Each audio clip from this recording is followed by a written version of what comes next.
పవిత్రాత్మస్వరూపులకు ప్రియాత్మ బంధువులారా, శ్రీమద్ ఉపనిషద్ భాష్యము ఈశావాస్యోపనిషత్తు. ఇందులో రెండవ మంత్రాన్ని చెప్పుకుంటున్నాం.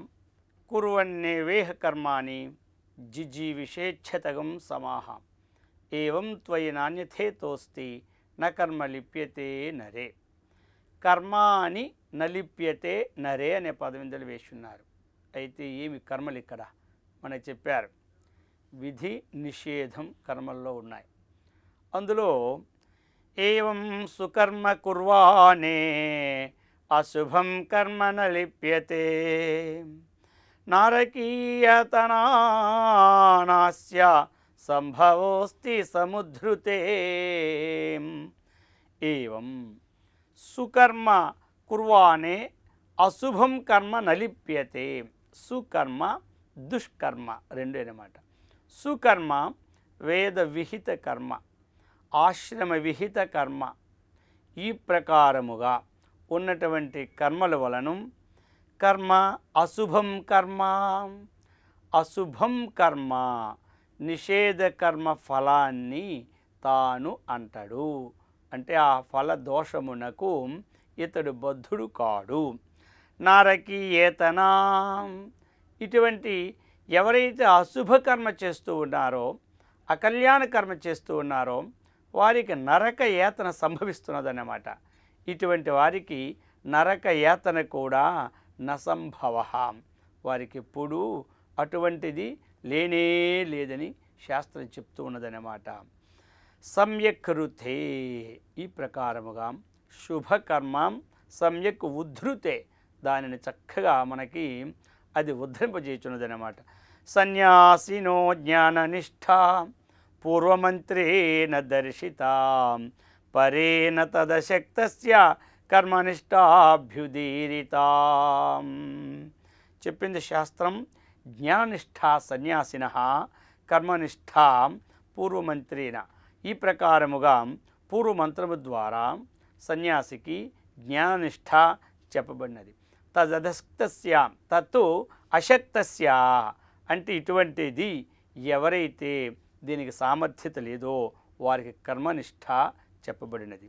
భగవద్గీతలో కూడా ఒక ఉదాహరణ చెప్పినారు. లోకేస్మిన్ ద్వివిధా నిష్ఠ పురా ప్రోక్త మయా నఘ జ్ఞానయోగేన సాంఖ్యానాం కర్మయోగేన యోగినాం. అస్మిన్ లోకే, ఈ లోకములో ద్వివిధా నిష్ఠ, రెండు నిష్ఠలు పురా ప్రోక్త, ముందునే అంటే సృష్టి ప్రారంభములోనే చెప్పబడి ఉన్నది. ఏమిటి? సాంఖ్యానాం జ్ఞానయోగేన, ఎవరైతే ఈ యొక్క అంతఃకరణ శుద్ధి కలవారో వారికి జ్ఞానయోగాన్ని అవలంబించమన్నారు. యోగినాం కర్మయోగేనాం, ఎవరికి అంతఃకరణ శుద్ధి లేదో వారి కర్మలు చేయుచునే ఉండవలనని చెప్పి ఉన్నారు. అందుకనే ఆరు రుక్షోర్మునేర్యోగం కర్మకారణముచ్యతే. ఆరు రుక్షు ఆరూఢయితుం ఇచ్చుహు ఆరు రుక్షు, ఈ మోక్షమును పొందవలనని దానిని సంపాదించవలనని ప్రయత్నం చేస్తున్నటువంటి వారు, ఆ కోరిక కలవారే, వారి పేరు ఆరు రుక్షు అనమాట. మరి ఇటువంటి వారికి ఏమిటి? కర్మ కారణముచ్యతే, వారు ఏ స్థితిలో ఉన్నారో దానికి తగిన కర్మ చేస్తూనే ఉండాలి. అందుకనే శ్లోకములో కర్మాని కుర్వన్ అని చెప్పినారన్నమాట. కంటిన్యూషన్ ఇది. కాబట్టి ఆ కర్మలు చేస్తూనే ఉండాలి. మరి ఎంతవరకు వారు చేయాలి అంటే యోగారూఢస్య తస్యైవాం, తస్య ఎవరైతే ఆరు రుక్షువో అతడే వాటిని దాటిన తరువాత యోగారూఢుడు అవుతాడు. ఇటువంటి వారికి మరి ఏం చేయాలి? శమః కారణముచ్యతే. శమః అంటే అంతరింద్రియ నిగ్రహం అన్నమాట. ఎల్లప్పుడూ కూడా ఇతడు ఇంద్రియములు ఏ విషయంలోనికి పోతున్నవి, ఆ పోయిన ఇంద్రియములకు మనం గురైతే మనకొచ్చిన ఆపత్తి ఏమిటి అన్నది విచారించి ఆ ఇంద్రియముల నుండి తన మనస్సును మరల్చుకోవాలన్నమాట. ప్రతి విషయంలోనూ కూడా సదా సాధన ఇదే. ఎవరికి? యోగారూఢుడికి. కొంత అంతఃకరణ శుద్ధి కలిగిన తరువాత ఆత్మానాత్మవిచారణకు యోగ్యమైన మనస్సు గలవారికి ఎప్పుడూ కూడా ఈ శమమును నిగ్రహించుకొనవలను, అంటే శమమును కలిగి ఉండవలను. శమమంటే చెప్పినారు, విరజ్య విషయవ్రాతాత్తు దోషదృష్ట్యా ముహుర్ముహుం స్వలక్ష్యే నియతావస్థ మనసః శమ ఉచ్యతే. కాబట్టి విషయముల నుండి విరజ్య, శబ్దము, స్పర్శము, రూపము, రసము, గంధము, ఈ విషయముల నుండి విరక్తిని పొంది, అంటే వాటి నుండి దూరముగా నుండి వాటి ఎందు ఆసక్తం లేనివాడై ఏం చేయాలి? ఆ యొక్క మనస్సు కూర్మోంగా నీవ సర్వశః, తావేలు ఎవరైనా చప్పుడు విన్నప్పుడు తన అంగములన్నీ లోనకి ఎలాగే తీర్చుకొని కదలక మెదలక ఉంటుందో ఈ విధముగా ఆరూఢుడు ఎప్పుడూ కూడా ఏ సమయములో ఈ ఇంద్రియములు ఆ విషయములతో సంబంధపడతాయేమో అన్నటువంటి భయము చేత ఆ విషయములకు దూరుడై ఉంటాడు. అది చెప్తున్నారు. అందుకని కర్మణ్యేవాధికారస్తే మా ఫలేషు కదాచన, కర్మమునందే నీకు అధికారము కాదు, కర్మమునే చేయమని ఆ యొక్క భగవంతుడు చెప్పాడు. మరి ఆ కర్మ ఎలా చేయాలి? యోగస్థ కురు కర్మాణి సంఘం త్యక్త్వా ధనంజయ సిద్ధ సిద్ధో సమో భూత్వా సమత్వం యోగ ఉచ్యతే. యోగస్థ యోగే తిష్టతి ఇది యోగస్థ, ఎల్లప్పుడూ కూడా ఆ యొక్క యోగమునందు ఉండే ఆ నిష్కామ కర్మ యోగాచరణ కలవాడవై కర్మాని కురు, కర్మలను చేయు అని చెప్తుంది. ఎట్లా మరి? సంఘం త్యక్త్వా, ఆ కర్మ ఫలములు ఎందు ఆసక్తిని విడచి అవి సిద్ధి అసిద్ధి పని నెరవేరినను నెరవేరకున్నను వాటిని సమానమైనటువంటి భావత్వము కలిగి ఎవడైతే కర్మ చేస్తాడో నా కర్మ లిప్యతే నరే. మనకి శ్లోకంలో చెప్పినటువంటి విషయాన్ని కర్మలకు అతడు సంబంధపడడు, అంటే ఆ కర్మఫలముల యొక్క శక్తి ఇతడికి ఉండదు. మరేముంటుంది? అంతఃకరణ శుద్ధి ద్వారా ఆత్మానాత్మ విచారణ యోగ్యత ఈ బుద్ధి గలవానికి ఉంటుందని అర్థమన్నమాట. ఈ ప్రకారముగా అటువంటి స్థితినే యోగము అని చెప్పినారు. తస్మాత్ శాస్త్రం ప్రమాణం తే కార్యాకార్య వ్యవస్థితౌ జ్ఞాత్వా శాస్త్ర విధానోక్తం కర్మ కర్తుం ఇహార్హసి. అందుకని ఇక ఈ లోకములో కార్యము అకార్యము, ఏ కర్మ చేయదగినది ఏ కర్మ చేయరానిది అని తెలుసుకోవాలంటే నా యొక్క శాస్త్రమే, నా యొక్క వేదమే ప్రమాణం. అందుకే మానవ మాతృలకి ప్రమాణ గ్రంథము ఏది అంటే ఏం చెప్పాలి మనం? అందరికీ ప్రమాణ గ్రంథము వేదము. ఆ వేదమన్న మనం, వేదం అంటే ఏమిటి? జ్ఞానము. అటువంటిది మనము ఏ ఆశ్రమంలో ఉన్నప్పుడు ఏ కర్మలు చేయాలో బోధించినటువంటి శాస్త్రమే వేదం. అది తెలుసుకొని జ్ఞాత్వా శాస్త్ర విధానోక్తం, అటువంటి శాస్త్రం చెప్పిన విధానాన్ని చక్కగా తెలుసుకొని ఇక ఈ లోకములో కర్మ చేయుటకు అర్హుడివై ఉన్నావు అని చెప్తుంది శాస్త్రం. అలా కాకపోతే వచ్చే నష్టం ఏమిటో చెప్తున్నారు. యశాస్త్ర విధిముత్సృజ్యాం వర్తతే కామకారతః న సిద్ధిం అవాప్నోతి న సుఖం న పరాంగతిం. ఈ ప్రకారముగా ఎవడైతే శాస్త్ర విధిని వదలి శాస్త్రం ఏం చెప్పిందో దాన్ని ఉల్లంఘించి వర్తతే కామకారతః, తన బుద్ధికి తోచినట్లుగా ఎవరైతే చేయుచున్నారో సహా అతడు న సిద్ధిం అవాప్నోతి, సిద్ధిని పొందడు అని చెప్తున్నాడు. నా సుఖం, వాడి ఇహలోకములో సుఖాన్ని కూడా పొందడు. నా పరాంగతిం, తరువాత ఉత్కృష్టి గతి అయినటువంటి ఆ మోక్షాన్ని కూడా పొందుటకు అర్హుడు కాదు అని చెప్తున్నారు. అందుచేత చేయదగు కర్మలు చేయాలి, చేయరాని కర్మలు వదలాలి. అందుకే చెప్పినారు కామ్య నిషిద్ధ వర్జన పురస్సరం. కామ్యకర్మలు అంటే కామ్యకర్మలు చేయాలి, ఫలాన్ని విడిచిపెట్టాలి. అదే కామ్యకర్మలు అన్నమాట, వదలడం. నిషిద్ధ కర్మలు అంటే ఏమిటి? నరకాది అనిష్ట సాధనాని బ్రాహ్మణ హననాదీని. నరకాది అనిష్ట సాధనాని, నరకయేతనికి సంభవించినటువంటి, నరకయేతనికి వెళ్ళినటువంటి, నరకాన్ని కలిగించినటువంటి ఏ కర్మలైతే ఉన్నాయో అటువంటి కర్మలను ఎప్పుడూ చేయకూడదని చెప్తున్నారన్నమాట. ఇక అందులో ఆ కర్మలు ఈ లోకములో చెప్పినారన్నమాట. మామూలుగా బ్రాహ్మణ హరణాదిని ఒకవేళ ఎప్పుడైనా సరే కొన్ని తప్పులు వచ్చినప్పుడు కొంతమందిని దాని నుండి తప్పించాలని. ఎట్లా అంటే ఒకానొక సమయంలో అశ్వత్థామ ద్రౌపది యొక్క 5 పుత్రులను అర్ధరాత్రి వేళలో చంపివేసినాడన్నమాట. అయితే ఆ కోపముతో ఎప్పుడైతే అతడు చంపివేసినాడో వెంటనే అర్జునుడు అది తెలుసుకొని అశ్వత్థామని తీసుకొని వచ్చినాడు. అది తీసుకొని వచ్చిన తరువాత అతన్ని చంపాలని ప్రయత్నం చేశాడు ఆ యొక్క ద్రౌపది ఎదురుగా. అప్పుడు కృష్ణుడు అంటాడనమాట, వేదం చెప్పిందయ్యా, నా బ్రాహ్మణో హంతవ్యహాం. ఒక శాస్త్రం, ధర్మశాస్త్రం. ఎందుకు అంటే బ్రాహ్మణుని చంపకూడదు అని శాస్త్రం అన్నమాట. అందుకని ఇక్కడ నిషిద్ధ కర్మలలో బ్రాహ్మణ హరణము కూడా నిషిద్ధ కర్మని చెప్పినారు. ఎందుకంటే యథా రాజా తథా ప్రజ. రాజు ఏ విధంగా అయితే ఆచరిస్తారో ప్రజలు అదే విధంగా చూస్తారు. కాబట్టి యద్యదాచరతి శ్రేష్ఠ తత్తదేవే తరోజన సయత్ ప్రమాణం కురితే లోకస్తదనువర్తతే అని చెప్పింది శాస్త్రం. కాబట్టి ఎత్తు ఎత్తు ఆచరతి శ్రేష్ఠ, శ్రేష్ఠుడైన పురుషుడు. ఆ ప్రకారముగా ఈ రాజ్యానికి రాజువై ఉన్నావు కాబట్టి చేయదగినదే చేయాలి కానీ చేయరానిది చేయకూడదు అని బోధించాడు. అప్పుడు బోధించినా సరే వినలేదు. వినక భీముడు అన్నాడు, ఇలాంటి నీతులు చెప్పొద్దు, ఇలాంటి వారు ఉంటే లోకానికి అపకారం చేస్తారు, వీరిని వధించేస్తానన్నాడు. అయినా సరే వేదవాక్యాన్ని పరిపాలించిన వాడే మానవుడు అన్నటువంటి నీతిని బాగా బోధపరిచి చెప్పినారు. అప్పుడు ద్రౌపది ఆలోచించి ఈ విషయాన్నంతా తెలుసుకొని అమ్మగారు కూడా ఒక మాట అన్నారు, ఇతన్ని చంపవద్దు, విడిచిపెట్టండి అన్నారు. చూశారు ఎంత ధర్మమో.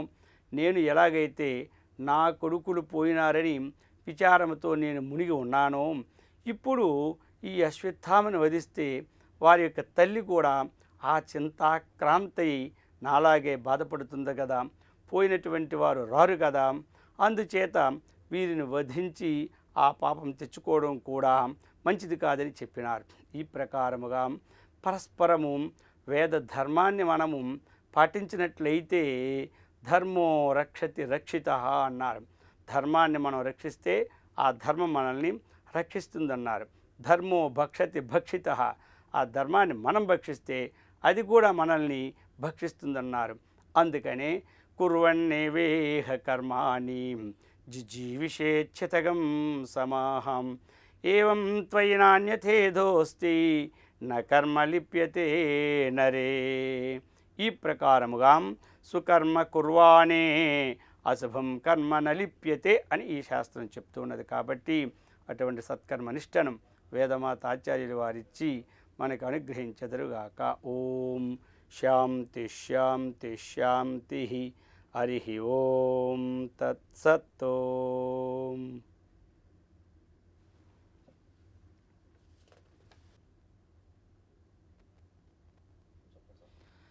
ఓం శంకరం శంకరాచార్యం కేశవం బాదరాయణం సూత్రభాష్యకృతౌ వందే భగవంతౌ పునః పునః.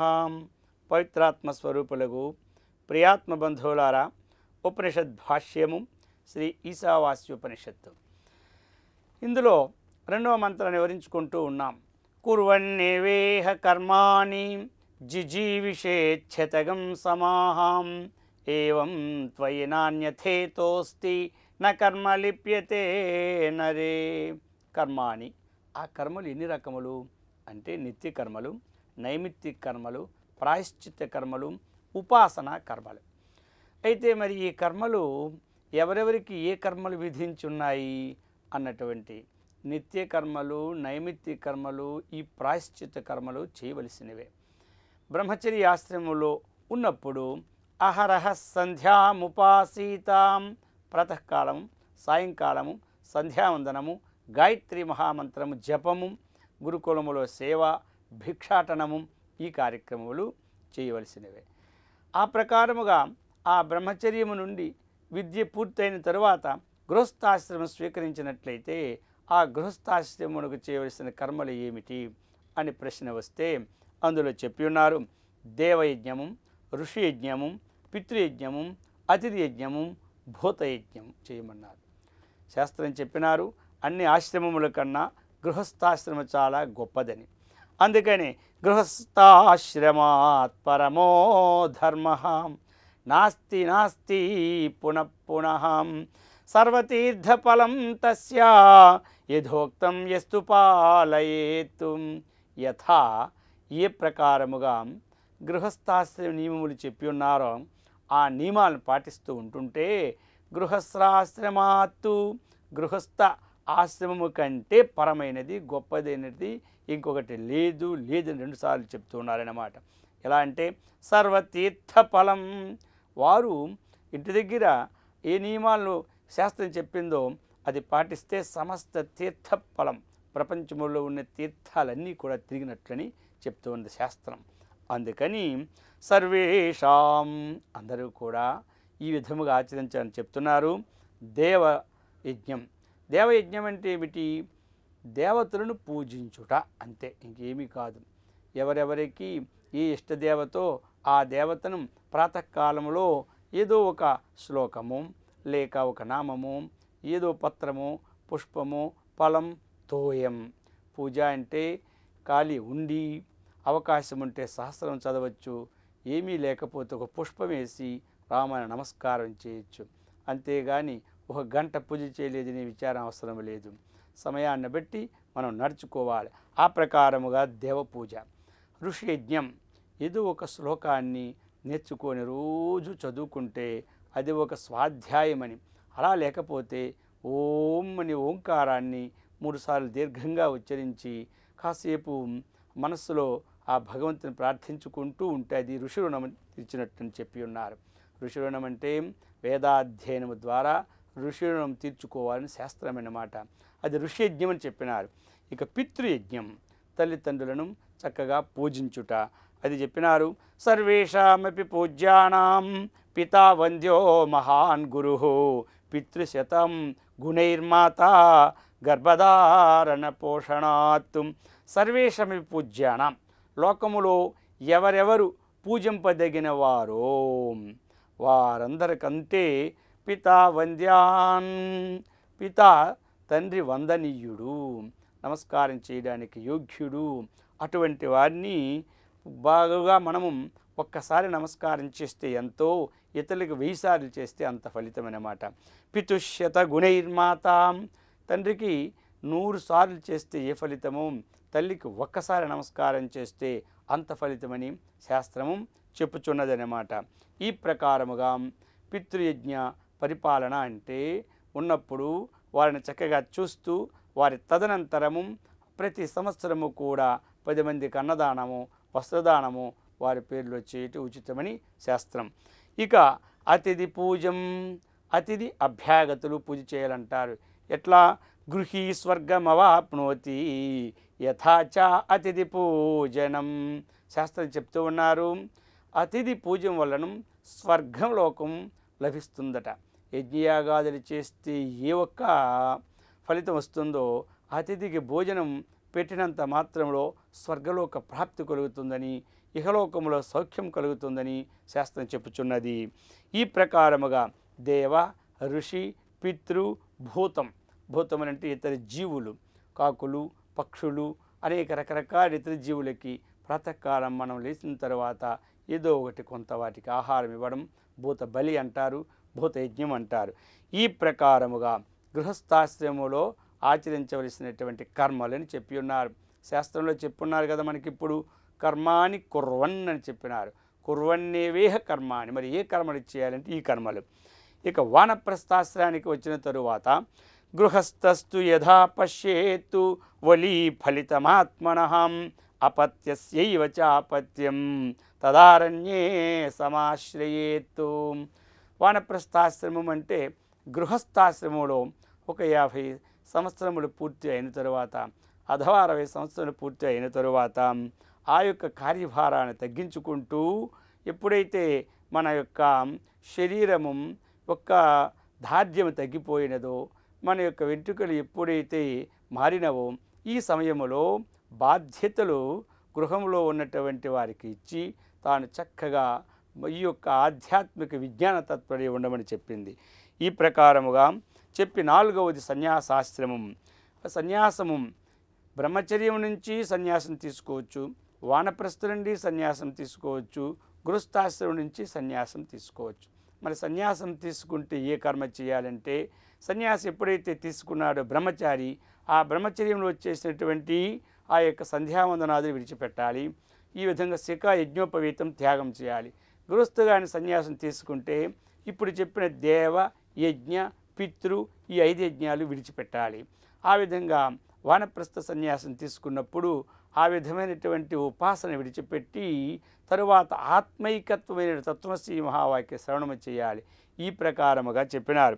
విహితానాం కర్మణాం విధినా పరిత్యాగ సన్యాస. సన్యాసం నిర్మలం జ్ఞానం.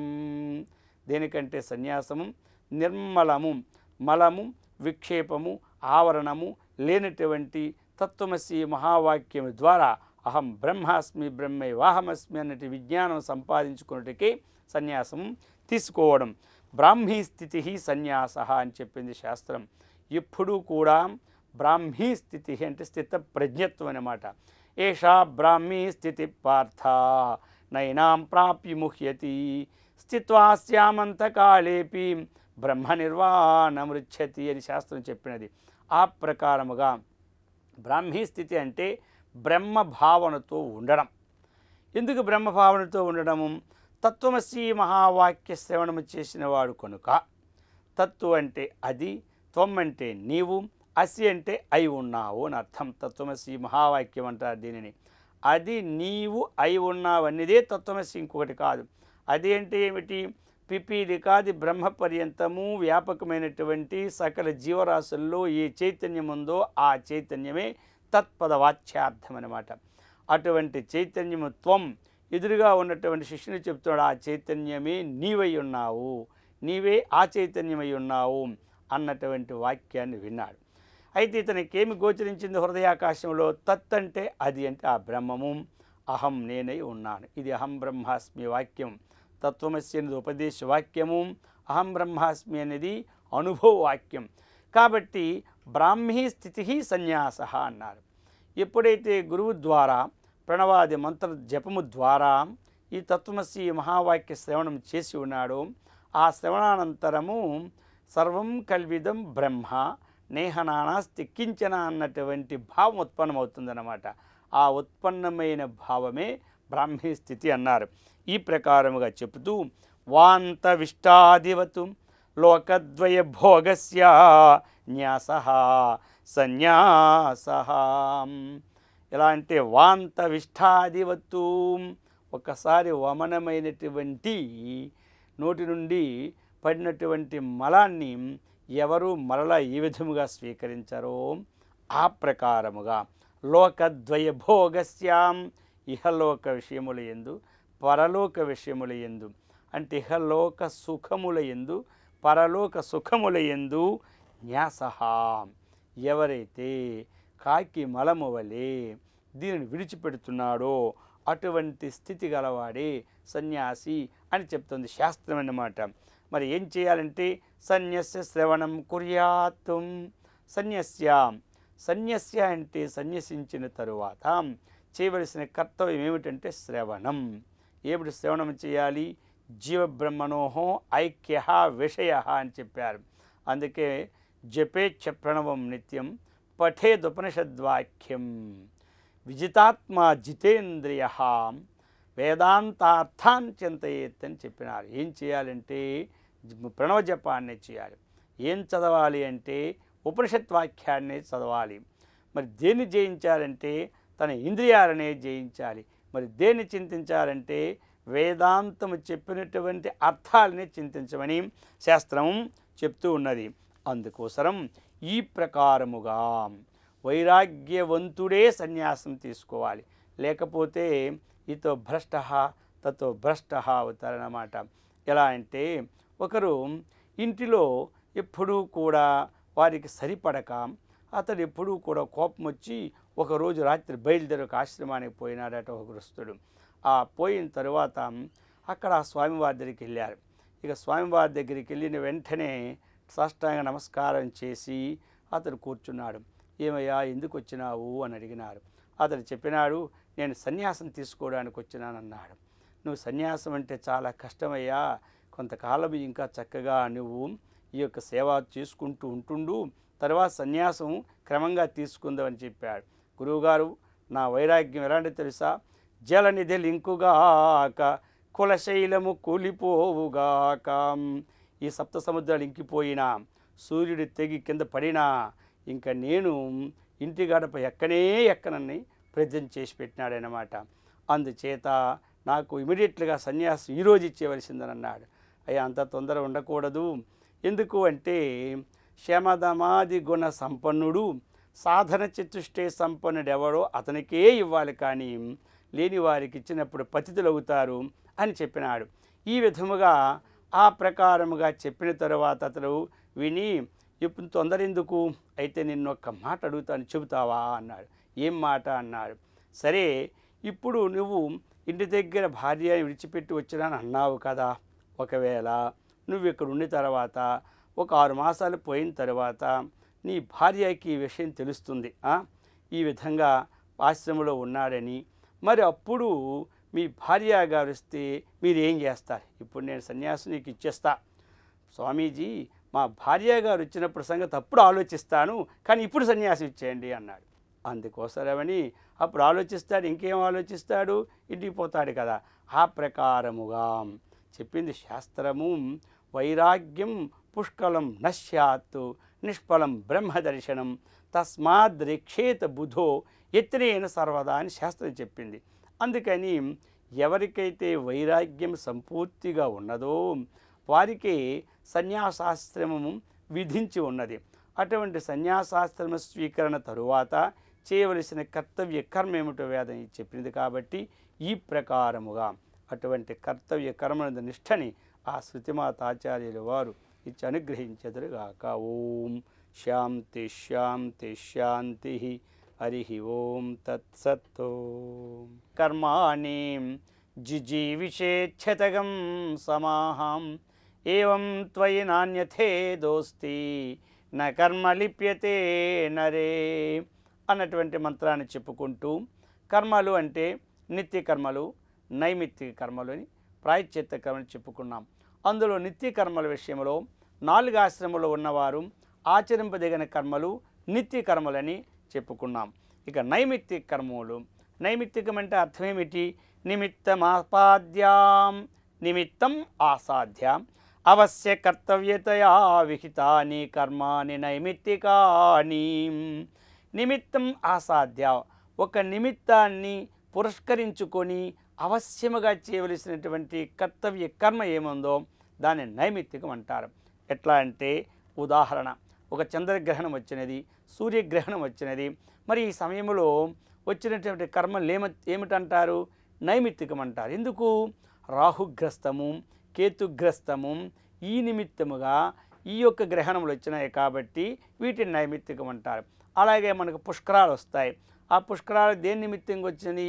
ఒక గురువు అన్నటువంటి వాడు ఒక రాశి నుండి ఇంకొక రాశికి మారినప్పుడు ఒక్కొక్క నదికి పుష్కరము అంటే ఒక పుణ్యప్రదమైనటువంటి శుభకాలం వస్తుంది కాబట్టి దాన్ని నైమిత్తికం అంటారు. అలాగే మహోదయం అంటారు, అప్పుడు సముద్ర స్నానం అన్నమాట. ఆ ప్రకారముగానే ఈ వచ్చినటువంటి కర్మల్ని నైమిత్తికం అంటారు. పుత్రేష్ట అంటే పుత్రుడు పుట్టినప్పుడు చేయవలసినటువంటి కర్మలు, అలాగనే చనిపోయినప్పుడు చేయవలసిన కర్మలు. ఈ కర్మలు ఒక నిమిత్తాన్ని ఆశ్రయించుకొని వచ్చినాయి కాబట్టి ఇవన్నీ నైమిత్తిక కర్మలు అన్నమాట. అందుకని ఈ నైమిత్తిక కర్మలు చేయడం కూడా మానవుని యొక్క కర్తవ్యం అన్నమాట. అయితే ఈ చంద్రగ్రహణము, సూర్యగ్రహణం సమయంలో మనం జపం చేసామనుకోండి, దాని ఫలితం ఎక్కువ ఉంటుంది. సామాన్య కాలంలో ఒక 10,000 జపం చేస్తే ఎంతో, ఆ యొక్క చంద్రగ్రహణములో ఒక 1000 చేస్తే అంత ఫలితం ఉంటుందన్నమాట. అప్పుడు ఫలము అంతఃకరణ శుద్ధి కూడా వస్తుంది, తత్ఫలము కూడా కలుగుతుంది. అందుకని ఆయా కాలాల్లో కూడా చేయమని శాస్త్రం చెప్పినది. ఇక ప్రాయశ్చిత్త కర్మలు కొన్ని ఉన్నాయి. ఎందుకంటే ఇవి ప్రతిషిద్ధ సేవన రూప నిమిత్త విశేష అనుబంధీని ప్రాయశ్చిత్తాని. ప్రతిషిద్ధ సేవనయ. ఇప్పుడు ఈ ప్రాయశ్చిత్తం అంటే మనకి వేదము ఏ కర్మలు చేయకూడదని చెప్పినదో సరే అజ్ఞానవశాత్తు భ్రమచేత ఆ కర్మలు మనం చేసినప్పుడు ప్రాయశ్చిత్తం చేసుకుంటే ఆ పాపం పోతుందన్నమాట. అందుకని ఆ ప్రాయశ్చిత్తం మనం చేసుకోవాలి. పాపక్షయమాత్ర ఉద్దేశాన్ని విహితాన్ని ప్రాయశ్చిత్తాన్ని చెప్పినారు. కొంతమంది ఎక్కువగా పాపాలు చేసినప్పుడు అటు పోవడానికి కృచ్ఛ్రము, చాంద్రాయణము వ్రతాలు కూడా ఉంటారు. కృచ్ఛ్రము అవి కష్టం. ఈ రోజుల్లో మాత్రం అలాంటి చేయడం తెలుసుకున్నంత వరకే కానీ అప్పుడు చేసేవారు, ఇప్పుడు అవి చేయలేము. అయినా తెలుసుకోవాలి. ఎట్లా అంటే ఆనాడు ఆ కర్మలకు ప్రాయశ్చిత్తం చేసుకునేవారు. అటువంటి కృచ్ఛ్రము అంటే ఒక 3 దినాలు మధ్యాహ్నము వేళ ఒక 26 మనము ఒక కోడి గ్రుడ్డు ఉంటుంది కదా, అంత పరిమాణము కలిగినటువంటి ఆహారం తీసుకుంటాడనమాట. 26 కబలాలు. అలాగనే 3 దినాలు మధ్యాహ్నమే, మరలా 3 దినాలు సాయంకాలమే తీసుకుంటాడు. అలాగే మరలా 3 దినాలు యథేచ్ఛగా ఏదైనా సరే ప్రాప్తమైతే తీసుకోవడం, మరలా 3 దినాలు ప్రాప్తమైన ఏమీ తీసుకోకుండా శుష్కోపవాసం ఉండడం. ఇవి ఈ రోజుల్లో ఈ కర్మలు మనం చేయలేం. పూర్వం అంతగా చేశారు, శాస్త్రం చెప్పింది కాబట్టి మనం చెప్పుకోవాలి. అలాగనే చాంద్రాయణ వ్రతం ఉంది. చంద్రుని యొక్క వృద్ధిక్షేమలను అనుసరించి చేసే కర్మని చాంద్రాయణం అంటారు. అలా ఎలా అంటే ఇప్పుడు పూర్ణిమ ఉన్నది, ఆ పూర్ణిమ లేకపోతే అమావాస్య, ఈ రెండిట్లో ఏదో ఒకటి ప్రారంభం. పూర్ణిమ నాడు ప్రారంభిస్తే 15 కబలాల ఆహారం తీసుకోవాలి. పూర్ణిమ మర్నాడు చంద్రుని కళ తగ్గుతుంది కదా, మనము ఒక కబలాన్ని తగ్గించాలి. అలాగా ప్రతిదినం ఒక్కొక్కటి తగ్గించుకుంటూ అమావాస్య వచ్చినప్పుడు చంద్రుడు ఉండడు కదా, అందుకని పూర్తిగా శుష్కోపవాసం ఉండాలి. మరలా అమావాస్య తర్వాత చంద్రుడు దినదనానికి కొంచెం వృద్ధి నొందుతాడు కాబట్టి ఒక్కొక్క రోజు ఒక్కటి మళ్ళీ కబలం పెంచుకొని పూర్ణిమ నాడు 15 కబలాలు తిని ఉండాలి. ఇలాగా ఇది కృచ్ఛ్రము, చాంద్రాయణం. ఈ ప్రకారముగా ఇంకా పంచగవ్యాది చెప్పారు. కొన్ని ప్రాయశ్చిత్తానికి ఆవు యొక్క పాలు, పెరుగు, నెయ్యి, ఆవు మూత్రము, ఆవు యొక్క మలం అంటే పేడ, ఈ 5ను కూడా కలిపి సేవిస్తారన్నమాట పాపక్షయానికి. అలాగనే ఇంకా ఈ రోజుల్లో ఇక జపము కాస్త చేసుకుంటూ, జపతో నాస్తి పాతకమని శాస్త్రం చెప్పింది కాబట్టి ఏదైనా చేయరాని పనులు చేసినప్పుడు మరలా తెలుసుకొని వాటికి ఆ ప్రాయశ్చిత్తం చేసుకుంటే ఆ దోష నివారవుతుంది. అవి కూడా మానవుని యొక్క కర్తవ్య కర్మలు. అది చెప్పినారు. ప్రాయశ్చిత్తమకుర్వానాః పాపేషు నిరతా నరాః. ఎవరైతే ఈ ప్రాయశ్చిత్తం చేసుకోరో మరలా వారు పాపయోనులు యందు పుట్టడానికి అవకాశం ఉంటుందన్నమాట. అటువంటి అవకాశం లేకుండా ఇప్పుడే చేసుకున్నప్పుడు అది పోతున్నది. ఈ ప్రకారముగా ఇక ఉపాసనాని నిత్య నైమిత్తిక ప్రాయశ్చిత్తం చెప్పుకున్నాం. ఉపాసన అంటే ఏమిటి చెప్పింది శాస్త్రం. శాస్త్రబోధితే సగుణే బ్రహ్మణి దీర్ఘకాల ఆదర నైరంతర్యోపేత మనోవృత్తి స్థిరీకరణ లక్షణాన్ని ఉపాసనాని అని చెప్తుంది.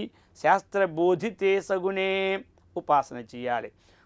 అంటే సమీపము, ఆసనం అంటే కూర్చోవడం. ఏ సమీపంలో ఉండాలి? మన యొక్క మానవుని కర్తవ్యము చెప్పిన దవియజ్ఞం. అలా ఒక దేవతా సంబంధాన్ని ఆశ్రయించుకొని ప్రతిరోజు కూడా 5 నిమిషాలు, 10 నిమిషాలు, 2 నిమిషాలు వారి టైంని బట్టి కూర్చొని చక్కగా ఒక జపమో లేకపోతే ధ్యానమో చేస్తూ ఉంటుండాలన్నమాట. ఇది ఉపాసన అన్నమాట.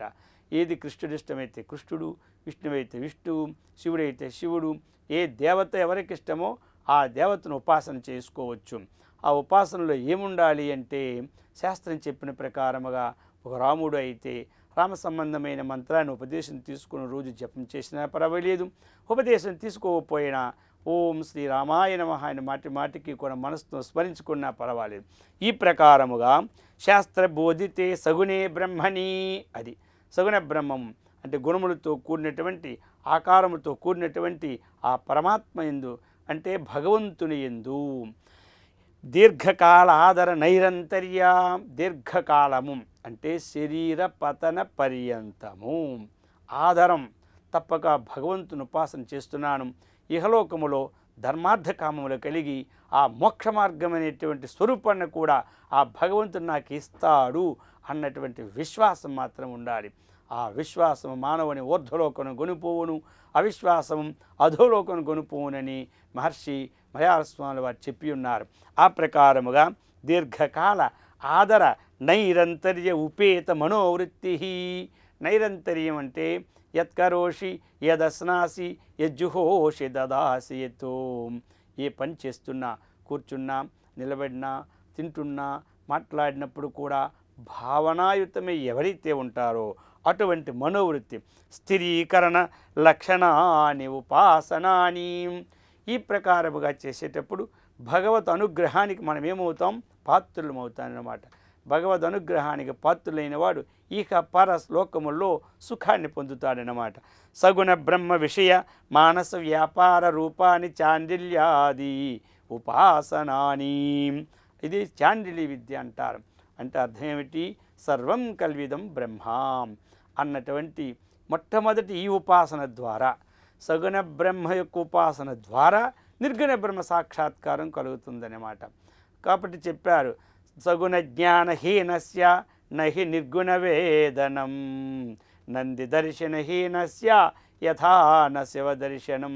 ఎవరికైతే సగుణ బ్రహ్మ సాక్షాత్కారం కలుగులేదో వారికి నిర్గుణ నిరాకార బ్రహ్మ జ్ఞానము కలగడం దుర్లభం అన్నారన్నమాట.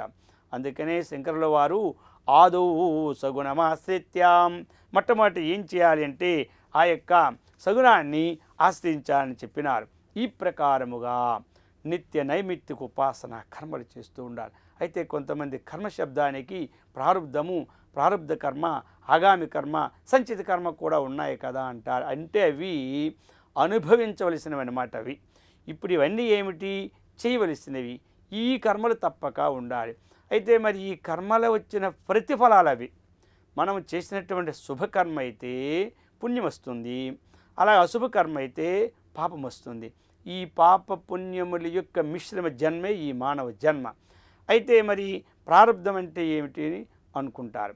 ప్రారంధం అంటే చెప్పినారు, వర్తమాన శరీరారంభకం కర్మ ప్రారంధ కర్మ. అది అన్నమాట. వర్తమాన శరీరారంభకం అంటే పూర్వము గడిచిపోయిన శరీరానికి సంబంధం లేదు ఈ ప్రారంధం. ఇప్పుడు వర్తమానం ఎప్పుడైతే మనం జన్మ భూమిలోకి వచ్చినామో అప్పటి నుంచి ఆరంభించినటువంటి కర్మ అంటే మనకి కలుగబోవు సుఖ దుఃఖాది రూపం అన్నమాట. సుఖం కానీ దుఃఖము కానీ ఈ రూపముతో ఉన్నటువంటి విశేషణం ఏది ఉందో దీన్ని ప్రారంధము అంటారనమాట. ప్రారంధము. ఇక ఆగామి అంటే ఏమిటి అర్థం తెలుసుకోవాలి. ఆగామి ఆగమిష్యతి అంటే ప్రారంధను అనుభవిస్తూ చేయి శుభాశుభములు. ఇప్పుడు వర్తమానంలో మనం చేస్తున్నాం కర్మలు. ఈ కర్మల యొక్క ఫలితం ఆగామి. ఇది ఇప్పుడు రాదు, తరువాతకు వస్తుంది.